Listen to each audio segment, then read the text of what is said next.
به نام خداوند یگانه قوی و توانا. زنده باد آزاد اندیشان و آزادی خواهان. پاینده باد آزادی، عدالت. هموطنان عزیز، خواهران و برادران، هموطنانی که در داخل تاجیکستان هستند و در سراسر دنیا پهن شدند و امروز را همچون روز اعتراض برای سیاست‌های غلط و مغرضانه که بر زیان کشور، ملت و سرزمین ما هست قیام کرده اند. نه اینکه یا با علاوه بر این که از آزاد اندیشی، از آزاد خواهی و از سعی و تلاش ایشان برای آزادی و تطبیق عدالت، ولایت قانون افتخار میکنم، همچنین اطمینان کامل بر ایشان میدهم که واقعا این سعی و تلاش، این کوشش هایی که شما انجام میدهید شیرازه های زرین می باشند که صحیفه های تاریخ با آنها زینت می یابد. و شما را اطمینان می بخشم که ظلم، استبداد، ناعدالتی به هر اندازه که قوی یا به هر وسیله که میخواهد خود را محافظت کند باقی نمیماند. او از بین رونده است. ظلم، میدان ظلم بسیار تنگ و بسیار تیز از بین رفتنی است. برادران عزیز، بیاید یک نظر بیندازیم. دهه 90 عصر 20 یا اینکه در سالهای 1992 از عصر گذشته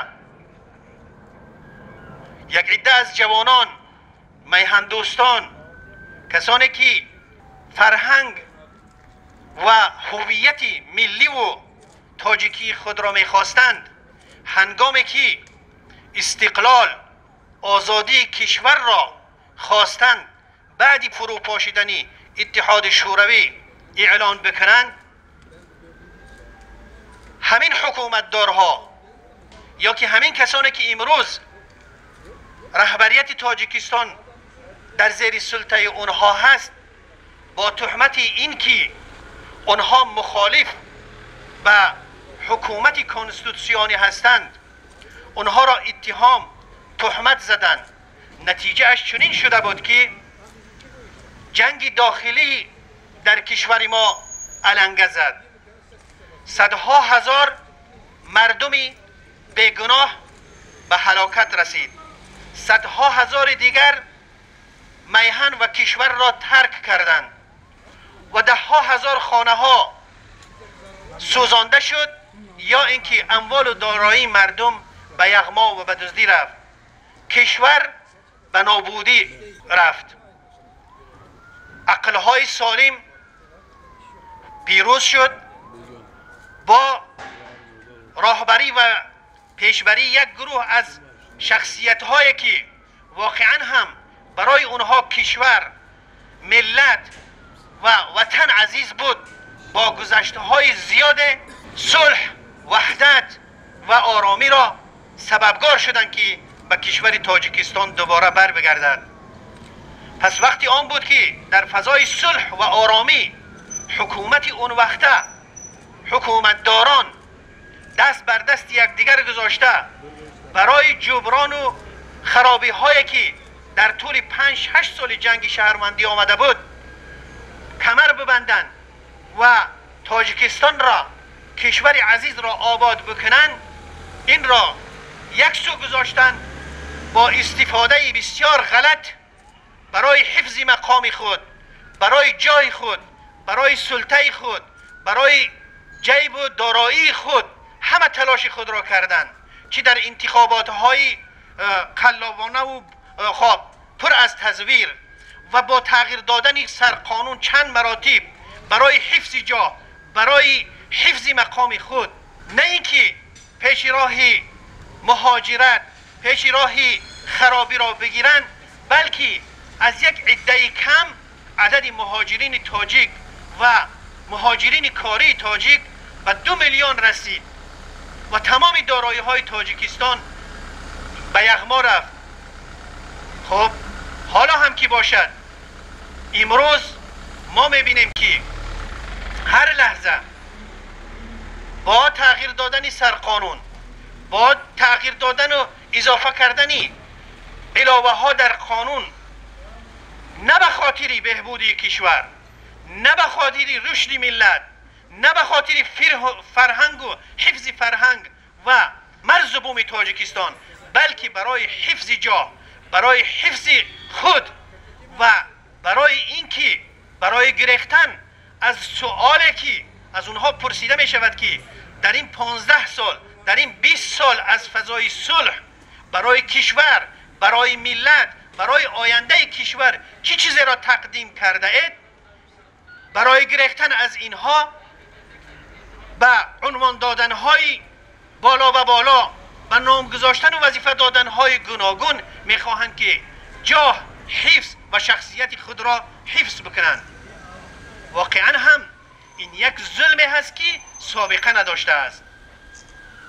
یک حزبی که در به ثمر رسیدن صلح، در اتمام آرامی و استقرار تاجیکستان سهمی از همه بیشتر دارد، با بهانه، با تهمت و قتل گنرال و افسرهایی که از روزی که امضای سازشنامه صلح شد و آنها در هیئت قدرتی کشور داخل شدند، از صمیم قلب در حفظ وطن، در آبروی وطن، در رشد و نموی قواهای مسلح کشور اونها سعی و تلاش کردن، با قتل اونها، با کشتن اونها و تهمت زدن با این حزبی که واقعا هم برای آرامی و استقرار کشور از همه چیزها گذشت کرده بود، شخصیت های اولی خود را هم از دست داده بود در این راه، و برای اینکه تاجیکستان آرام باشد از همه خواسته های چی شخصی و حزبی و دیگر گذشت کرد تا اینکه تاجیکستان یک پارچه و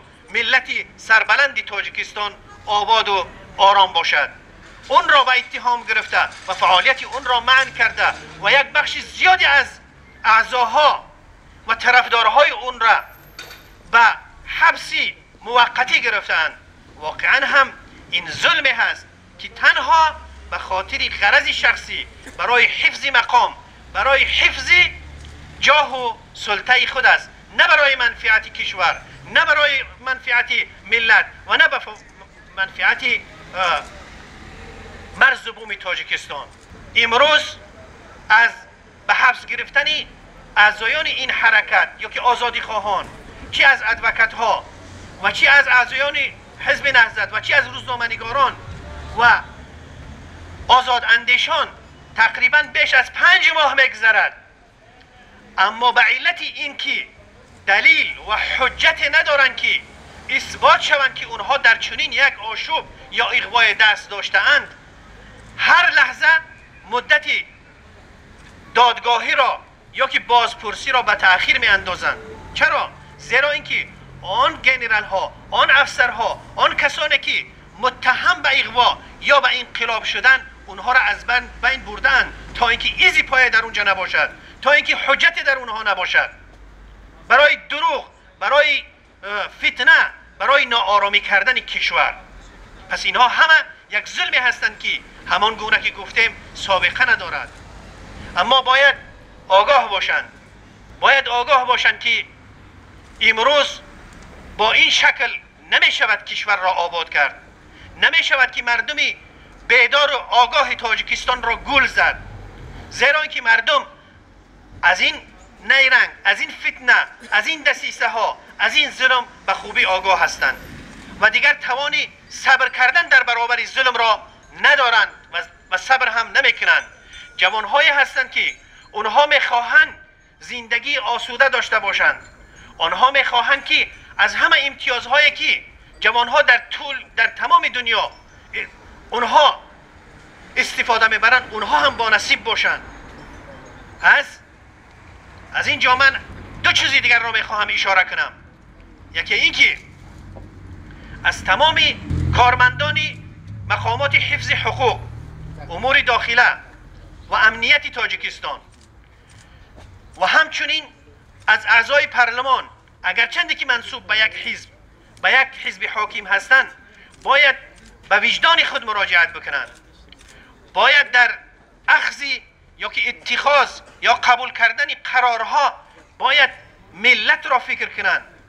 حزبیت یا اینکه فرقه و گروه ها را کنار بگذارند. باید به خاطر تاجیکستان، به خاطر ملت، به خاطر پیشرفت کشور اونها قرار بگیرند. نشود که یک گروه از وجود اونها، از اینکه اونها خب موافقت رأی خود را که برای حفظ یک گروه هستند استفاده ببرند و باز اونها هم از صلاحیت خود، از موقع خود بیخبر بمانند و قرارهای گرفته شود که برای تاجیکستان، برای ملت ضرر آور باشد. آیا امروز چیزی دیگری که میخواهم به اون اشاره کنم، ما میبینیم که در سراسر، همچنانه که در سراسر دنیا جوانها و مردم آزاداندیش و آزادخواه دست به تظاهرات میزنند و مخالفت خود را با سیاست غلط کشور آشکار میکنند، از تاجیکستان هم یک عده جوانهایی هستند که اونها هم به تظاهرات و به نمایش برآمده اند و واقعا هم این خیلی چیزی خوب است و شعاری هم که اونها داده ایستاده اند، سراسر تن به مردن دهیم به از آن که کشور به دشمن دهیم. خیلی شعار خوب است، شعار عالی است، اما من خطاب به اون جوانها میکنم که باید اونها دشمن را بشناسند. تصور کنید که دشمن کی است؟ یک گروهی که آنها با تغییر و علاوه هایی که به منفعت یک گروهی، یک قشری از جامعه به منفعت اونها وابسته است، آیا اونها دشمنند یا اینکه یک گروهی که از تمام خواسته های خود تنازل کرد به خاطر صلح، به خاطر وحدت، به خاطر یک پارچگی تاجیکستان آمد در پهلوی کشور و برای پیشرفت تاجیکستان همه خواسته های خود را کنار گذاشت؟ آیا دشمن یک صاحب کاری هست که او صدها یا که دهها انشاءات را بنیاد کرد، هزارها جای کار برای مردم خودش تهیه کرد، اون است؟ یا اینکه یک نفره که به سبب نزدیک بودن به یک خاندان یا اینکه نزدیک بودن به یک گروه از سلطه ها مردم را از وظیفه، از بازار، از جای کار محروم میکند؟ کی است دشمن؟ آیا دشمن اون گروهی هست که اون ادوکات یا اینکه حقوق شناسی هست که تمام حیات خود را در خطر گذاشته است برای ولایت قانون، برای شرف و حفظ شرف انسانها، شهروندها، یا اونه که در پشت میزی خب رأی مردم نشسته است و به منفعت یک گروه آواز میدهد؟ پس اینها را باید شناخته شود.